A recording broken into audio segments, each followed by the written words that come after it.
UBPआ गोबां सम आन्दलन खालामनायजों बारा खोथा गैया बिनि बिटिआरनि बर'नि बाहेरनि बर'फोराबो दिनैनिफ्राय 33 बोसोर सिगांनिफ्राय माबा मोनसे मोनगोन होननानैसो आन्दलन खालामबोदोंमोन बे मोननै एकर्डआव मोननाय जेबो उपलब्धि गैयैनि थाखायनो 2014 मायथाइयाव UBPआ जोनोम जादोंमोन आरो जोंनि बिटिसि बाहेरनि बर'फोरनि थाखाय माबा मोनसे नांगौ होननानै सिन्था खालामलायनायनि गेजेरजों बर' कसारि अट'नमास काउन्सिल होननानै बिनाय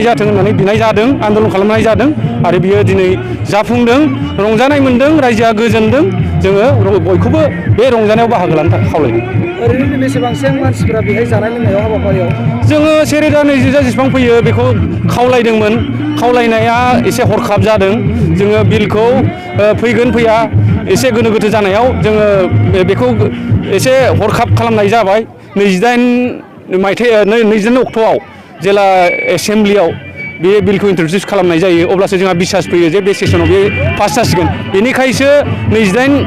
अक्ट'नि मोनानिफ्रायसो खबर होलायनाय जादों होजोबनो हयथ' हायाखै जोङो जेसेबां फैयो बेखौ जाहोनायनि बेबस्थाखौ जों लादोंमोन जा फैयो बेनो थोजासे जालांथों थोजासे रंजालांथों होननानै जों खावलायनाय जाबाय। सोरखौबा गोजोननाय होनो नागिरदों नामा? जों बे समाव गोजोननाय होनांगोन जोंनि थाखाय नांनाय गोसो होथाबनानै नांनाय दङ बिसेस करि बर' माहारिनिफ्राय जोंनिया अनजालु सासेल' नायल'जाल' रायजोफानि MP जाय जोंनि थाखायनो गावनि MP पदखौ गुलुं गुजुंनि गेजेराव जोंनि बर'फोरनि गेजेराव गुलुं गुजुं जानायखौ नायनानै जोंखौ अननानैनो बिथाङा MPखौ गारनानै जोंनि थाखाय नारा नाजाबाय नैबे समाव बिटिआरनि बाहेरनि बर'फोरा बिथांखौ माने खुलुमनांगोन साबायखर बावनांगोन गोजोननाय बावनांगोन मा रावजों जोङो साबायखर बावगोन जों बेखौ रावखौनो नागिरनानै मोनाखै आरो बिनि अनगायैबो आसाम सरकारनि चिफ मिनिस्टार आरो फाइनेन्स मिनिस्टार हेमन्त बिश्व शर्मा बिथांमोनखौ जोङो गोसो गोथारै माने साबायखर बावनांगोन बिथांमोना जेसे हागौ सेस्था खालामनानै बे गावसिनि वार्डखौ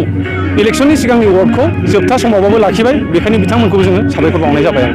आरो दिनैनि हाबाफारिया एकदम माने कसारि बर' सुबुं आफादा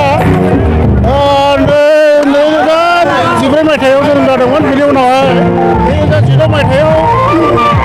बिटिसिनि बाहेरायाव थानाय बर'फोरखौ समाजारि रांखान्थि आरो हारिमुखौ जौगाहोनो थाखाय मोनसे सिद्धान्त लादों जे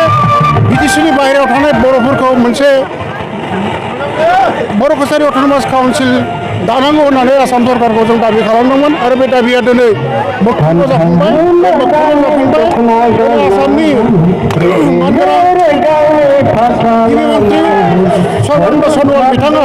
BJP सरकारा दिनै बर'फोरनि जा समस्या बे समस्याखौ दिनै सुस्रांदों बेनिखायनो दिनै 30 तारिखआव आसाम एसेम्ब्लिनि जोबथा एसेम्ब्लियाव बर' कसारि अट'नमास काउन्सिलनि बिलखौ पास खालामदों बेनि थाखायनो जोङो दिनै मोनसे हाबाफारि लानाय जादों बेनि गाहाय मावखुलियाव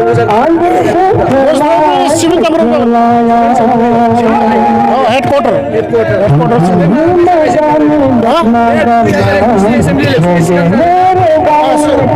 आसा खालामदों जोङो